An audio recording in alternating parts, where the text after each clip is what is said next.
Good evening, folks. Welcome to the Wednesday evening service at Faith Baptist Church. Grab your hymnals. We're going to hymn number 402. 402. And if you can, stand with me, please, for the hymns. Sweetly, Lord, have we heard thee calling, come follow me. And we see where thy footprints falling lead us to thee. Footprints of Jesus that make the pathway glow.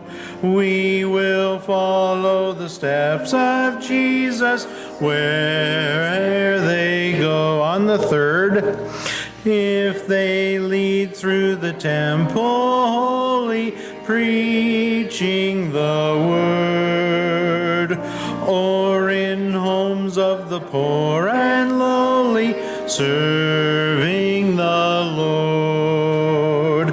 Footprints of Jesus that make the pathway glow.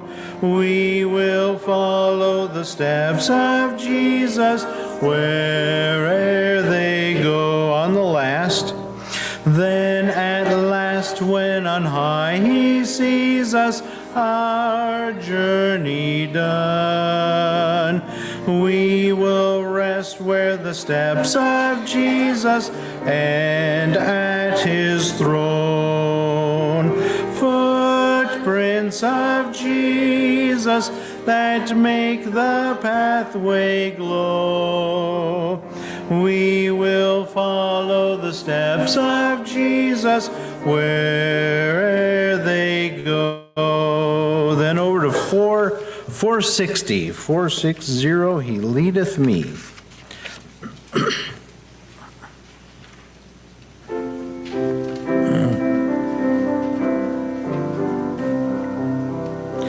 He leadeth me, O blessed thought, O words with heavenly comfort fraught.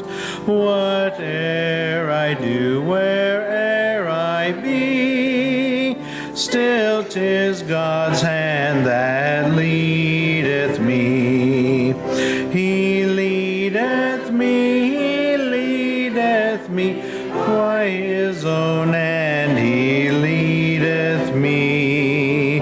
His faithful follower I would be, for by his hand he leadeth me. On the second, sometimes mid scenes of deepest gloom, sometimes where Eden's bowers bloom, by water still or troubled sea, still 'tis his hand that leadeth me.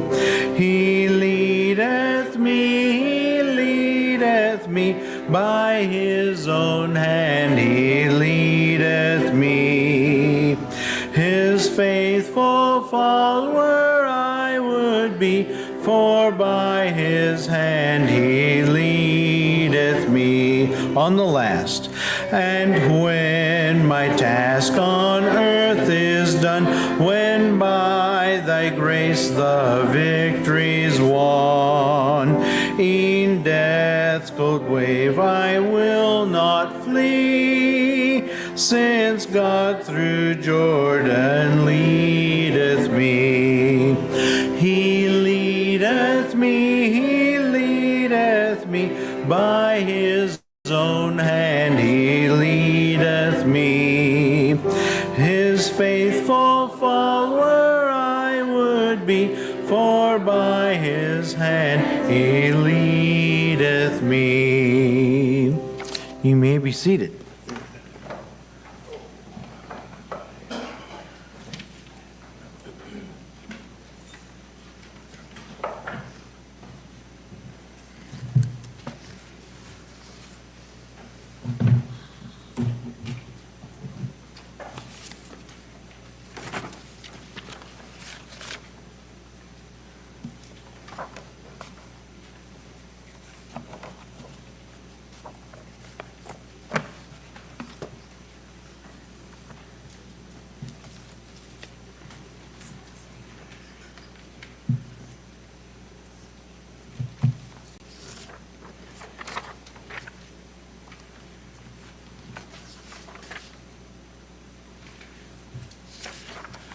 All right, well, good evening, and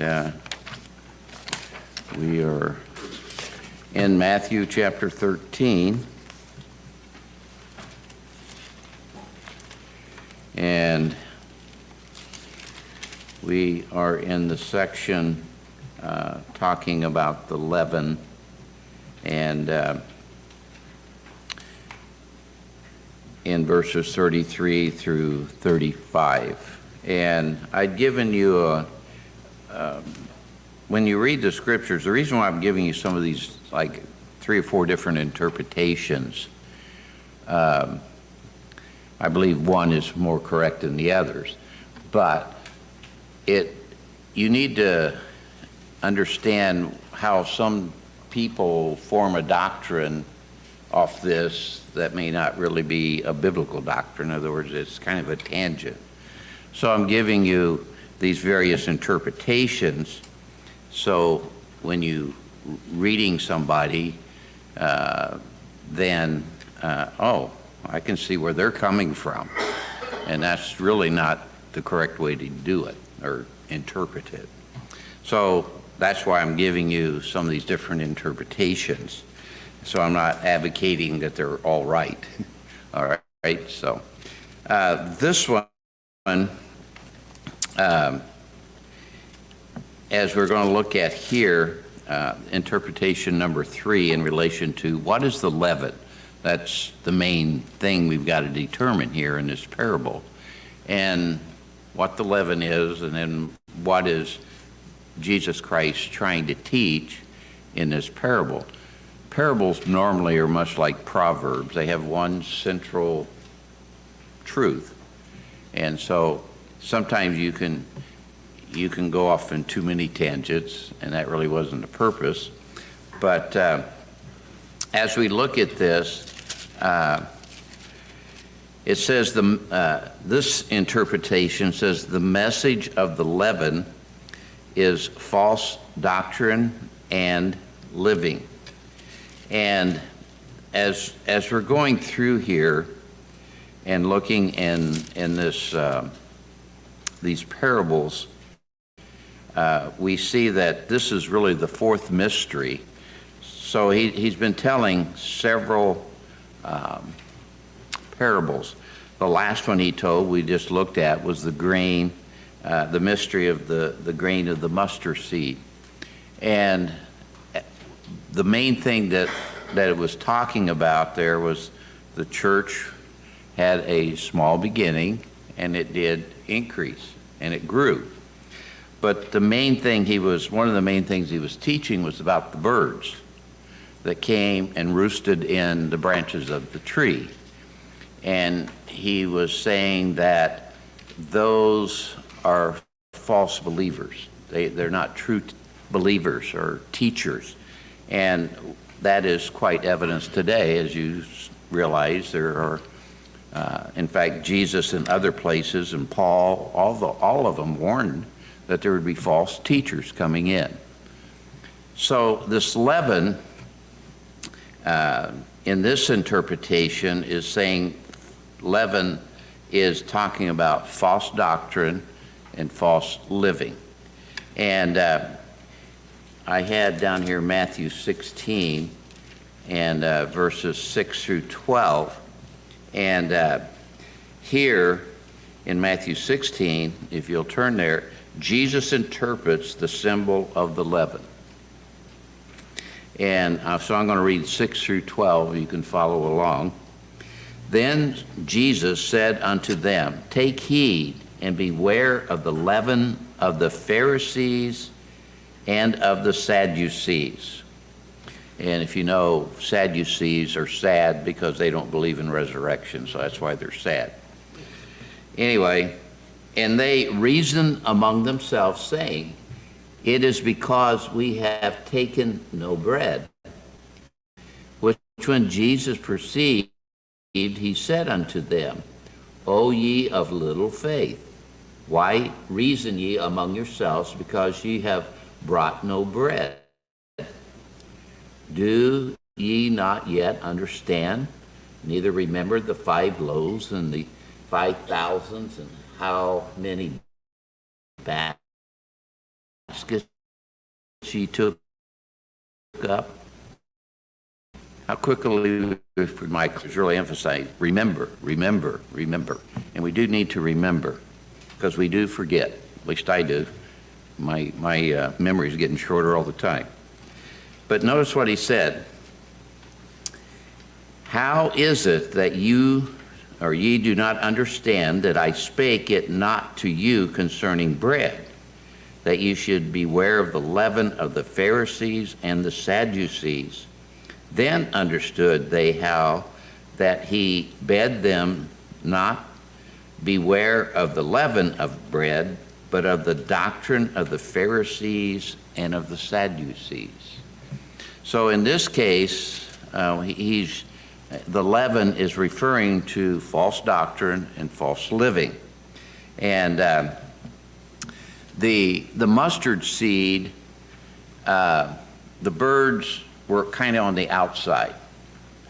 And Jesus was warning things from the outside. Here, what he's trying to illustrate is the corruption inwardly within the church. I mean, we have influences outside, but the greatest detriment to the church is the inward false doctrine and false living. And that's what he's saying here. So whenever you, like Exodus 12, 15, this leaven in the Old Testament was consistently used as a picture of sin and corruption. I think there was one feast or something they did put leaven in, but I think the purpose of that is to be a reminder of the sin and how God could deliver them from that. But for the most part, throughout the Old Testament, leaven represented a picture of sin and corruption. And so I just read Matthew 16, so that Jesus himself was talking about that corruption there. And also, notice, I'll get back to Matthew 13 here.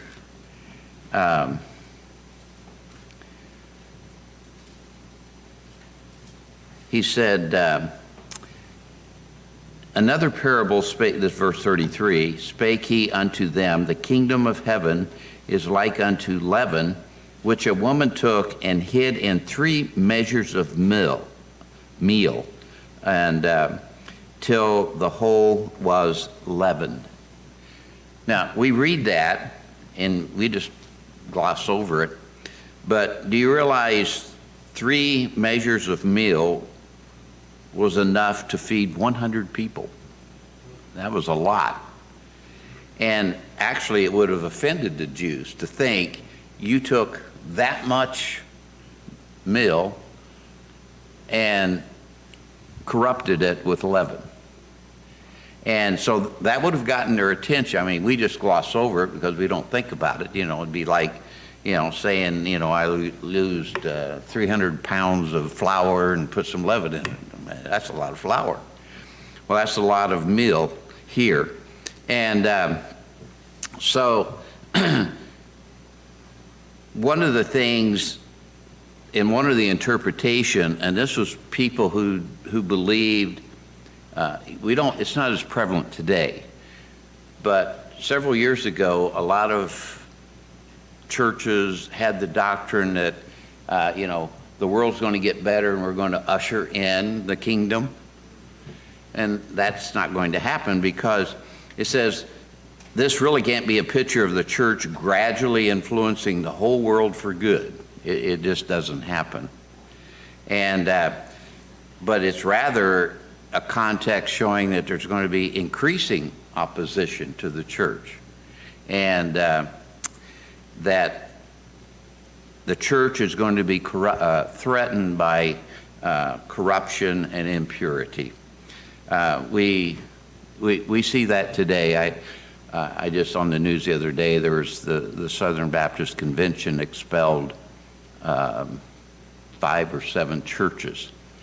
And the reason why they expelled them is because they were having women pastor. They had one lady who was the pastor, but she had the rainbow cloth around her.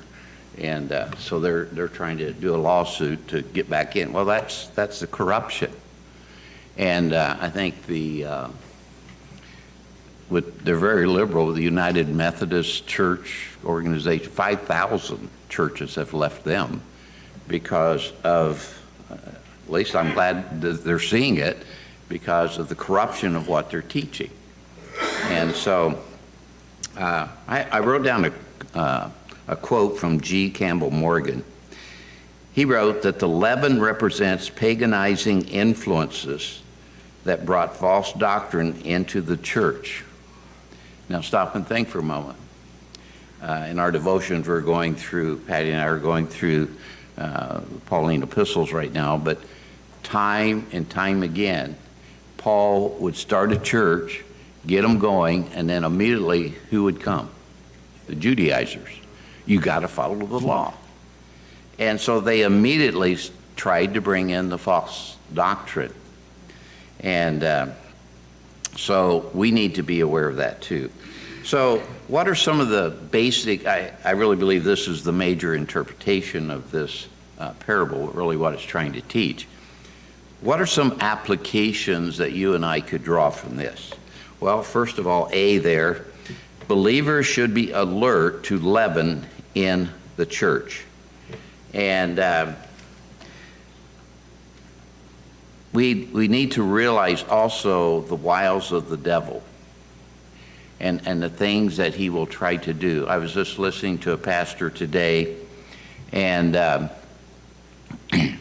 he was talking about there was a Christian organization, and they started another ministry, and the purpose of the organization was to try to really promote Christians to vote and to understand the issues and what's going on. And you know, they talked about, you know, some things that they should be looking out after and for. Well, when they sent, I think it's the 503 or something, you know, the exemption that they sent to the IRS. Well, they sent it to the IRS, and the IRS sent back a letter and said, we denied it. And here's the reason why they said they denied it. You are a Bible believer, and you're promoting these things from Scripture, and that's really what the Republicans believe. So therefore, we deny you your exemption. And his point was, the pastor's point was, this is the way Satan works. Very gradual. Okay, this is one thing here. And then in 3, 4, 5 years, because we are Bible believers and we believe in the Bible, then they're going to start coming after us and taking our exemption away. And they're selective. They'll just do it for the fundamental churches, and they'll let the pagan churches, they'll leave them alone. They don't care. They promote Satan anyway. They don't promote the true living Christ.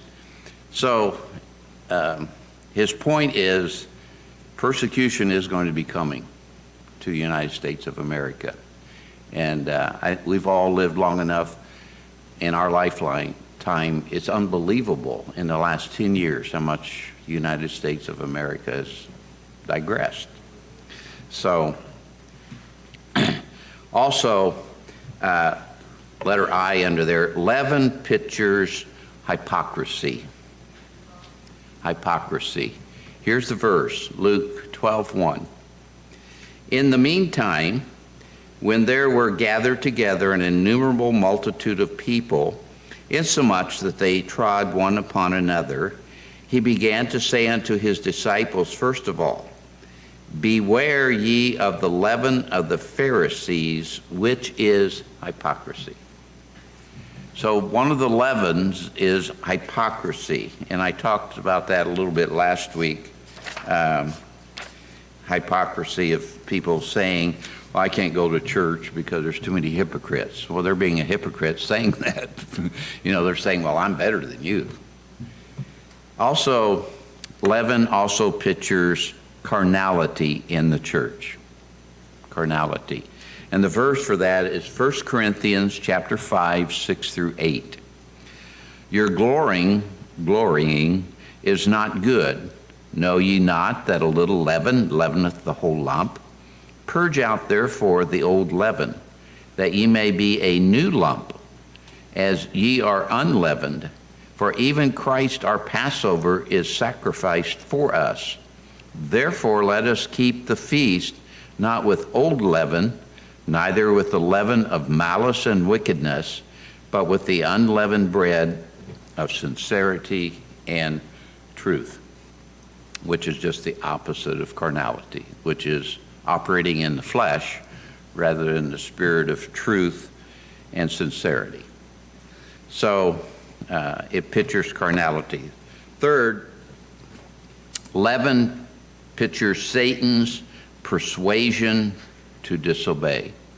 His persuasion to disobey. And the verse for that is Galatians chapter 5, 7 through 9. Ye did run well. Who did hinder you that ye should not obey the truth? This persuasion cometh not of him that calleth you.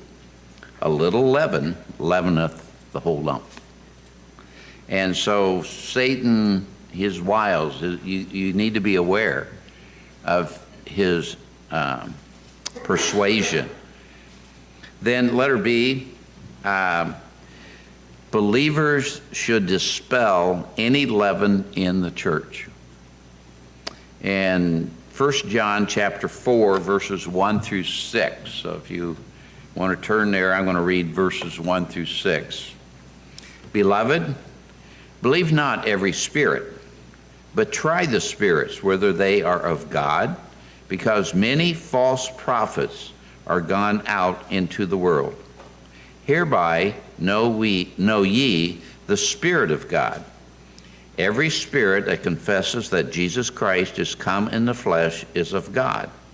And every spirit that confesses not that Jesus Christ is come in the flesh is not of God.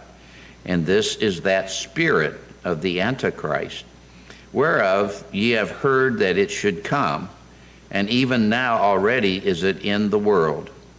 Ye are of God, little children, and have overcome them, because greater is he than that is in you than he that is in the world. They are of the world, therefore speak they of the world, and the world heareth them.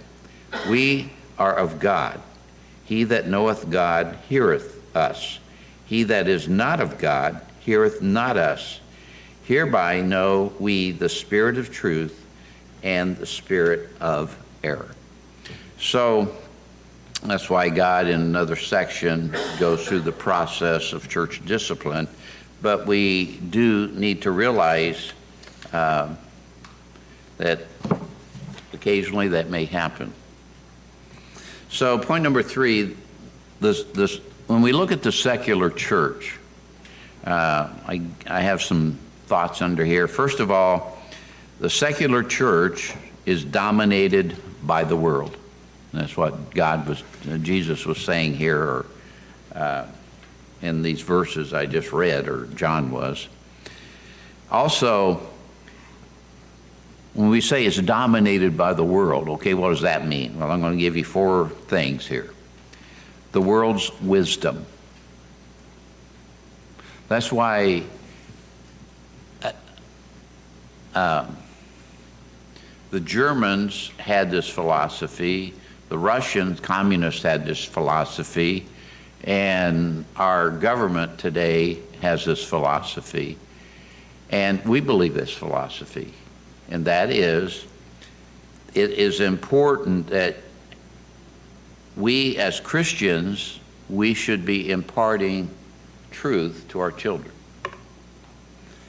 Their philosophy is, their truth is the wisdom of the world. And so that's why in our schools, we see all of these things that they're promoting that is the philosophy of the world. Oh, Linda, you might remember the guy, I can't think of his name, but he was a school teacher. And when his administrator came in, and his text that he used was the Humanist Manifesto. And he says, I'm out of here. And so he came to Northland. He became a pastor. And I think he was pastoring in Wisconsin someplace, I think, but I can't remember his name. But anyway, that's definitely the philosophy of the world.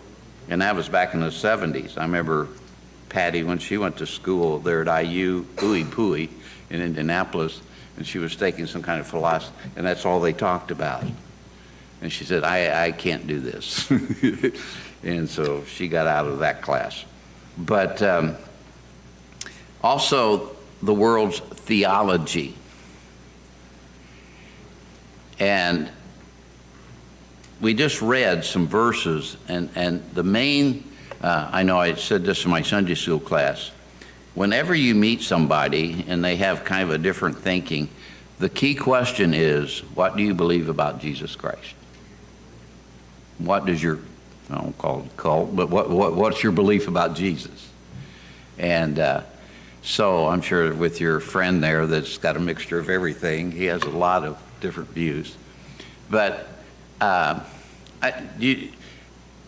this is off the top of my head, but this Muhammad back in the 600, he was a rascal, very poor guy. He was just trying to get by, and he married a woman who was very rich. And so he didn't have to work anymore. So what he started doing is traveling. And he started traveling all over the world. And so he saw Christianity, he saw Judaism, and then, he had these visions. And so that's why if you look at the Muslim religion, there's such a mixture of Christianity and Judaism in it. And so that's the world's theology. As we remember the verse that we just read, that spirit is the spirit of what? Antichrist. So the world's theology. Also, the world's agenda. And really, it's also Satan's agenda. So stop and think for a moment. Why, just like the birth of Jesus Christ, and you had the king who wanted to kill all the babies. Why do you think Satan wanted him to do that? What was he trying to do? He was trying to kill Jesus Christ, who would be the Savior of the world. In other words, Satan has an agenda. Now, his agenda for you and I as Christians is to defeat us in any way we can. Give you an example. Okay, something happened to me, and then Satan remembered, remember? That's that problem you have and you just can't get over it, and he starts beating me down.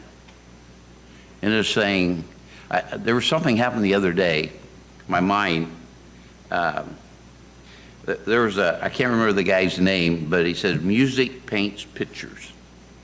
And he also did a thing on the pink gorilla. But Patty used to, that little tape with the kids in kindergarten. But music paints, just stop and think. When somebody starts singing a thing when you and I were younger, a TV commercial, bingo, we got it. We know what we're talking. Of course, a lot of the younger kids have no idea. But the same thing, what Satan tries to do is he puts that picture up in front of you. So that's why God said, resist the devil, and then the secret is what? Submit to God. And when this thought, something came to my mind, I think I was driving, and then I shook my head, and I said, Satan, get out of here. I said, you don't have a right to be in my mind. And I said, God gave me victory over that. I confess that sin. And so that's how Satan, that's his agenda, is to put us on a shelf. And he doesn't want us to live for him and to be a witness for him. And then the world's methods. That's why we have to, our reliance is on God. It's not methods. And I remember Dr. Olaw, he was talking about the mode of deliverance. The way you deliver things does make a difference. And his illustration was this: Papa Pat's, who started our company, the way he made his money was through the barn cleaner and a hook thing. In Wisconsin, you have a lot of dairy farms. So he devised a system to clean out the barns from the cows. And so then his thing was, Dr. Ola was saying, okay, I'm going to go out and I'm going to buy some filet mignon. And I'm going to grill it to perfection. And then I want the line to start right back here. Have your plate ready. And then he says, okay, now fire up the manure spreader. And he's going to, he goes like this. So he flops those steaks on there, and it's going down the manure spreader. He said, don't tell me the mode of delivery doesn't make a difference. He was talking about Christian music at that time. But, the world's methods, the things they do. And then letter B, the visible bureaucratic growth. And a lot of people today, they look how that church, who was the guy that had the big glass cathedrals and all that, and then he went, yeah, and then he went bankrupt or something, did he? I forget. I think I saw a special on his life or something. But, that's not real growth. That's, it's a facade. And so just because you have a big church or structure does not mean that you're producing spiritual fruit, lasting fruit. So you have to be conscious. I still think of Burgers, is that the one in South Dakota? Well, what's her name? The missionaries. Berg, okay. Could you imagine? I mean, if you've read their last prayer letter, the satanic attacks, and you say, well, why isn't he winning many hundreds and thousands to the Lord? Well, you try to witness in that, you'd probably go under. I mean, that would take a strong spiritual man that walks with the Lord to do that. So here's the thing. I can't cause the increase anyway. Who gives the increase? God. All God asks me to do, and you, is just to be faithful. And your ministry and your gifts are different than my gifts. And so, but collectively we're a body, we're a church. And so God is saying, like with the talents, he says, whatever talent you have, whether it's 1, 5, or 10, just use it for my honor and glory. That's all he's asking for us, for you and I, to be a faithful servant. And then letter C, the infusion of evil into the lives of believers. And I wrote this statement down. We confuse a loving and forgiving Spirit of God to his holiness and righteousness. Men say that God would not send someone to hell. We've heard that a lot. But Revelations 20, verses 11 through 15, and I saw a great white throne, and him that sat on it, from whose face the earth and the heaven fled away. And there was found no place for them. And I saw the dead, small and great, stand before God, and the books were open. And another book was open, which is the book of life. And the dead were judged out of those things which are written in the books, according to their works. And the sea gave up the dead which were in it, and death and hell delivered up the dead which were in them. And they were judged, every man according to their works. And death and hell were cast into the lake of fire. This is the second death. And whosoever was not found written in the book of life was cast into the lake of fire. Yes, we have a loving God. That's one of his key attributes, is love. But he's also a holy, just God. And God really doesn't send anyone to hell. It's our choice. He provided the way. It's free. I don't have to do anything, just accept it. But sad to say, the broad way and the narrow way. The narrow way, Jesus says, I'm the only way. And no man comes unto the Father but by me.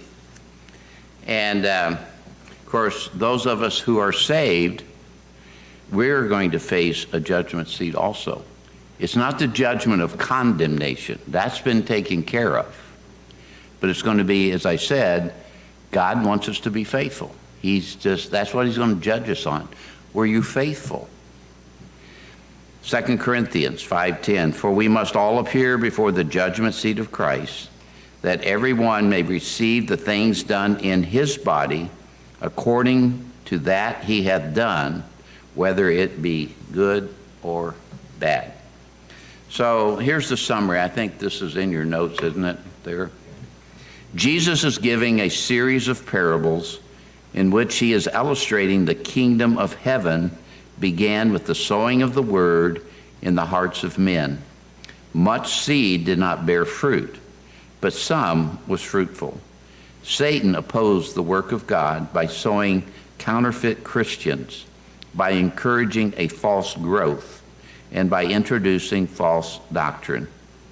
Jesus was warning that the church is not going to be perfect, that there will come into the church evil influences that will actually permeate themselves through the entire church, causing them to be secular. It would seem that Satan is winning, but the test is at the end of the age, not during the age. Folks, we have Revelation. You know, you read a book and you want to know how, you get to go to the last chapter and see how it comes out, or the mystery book. Well, we know how it's going to come out.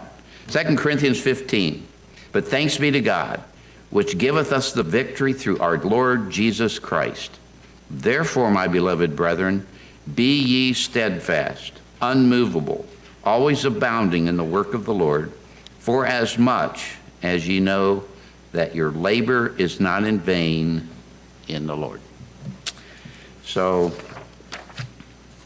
we're going to look at next week, the hidden treasure. So,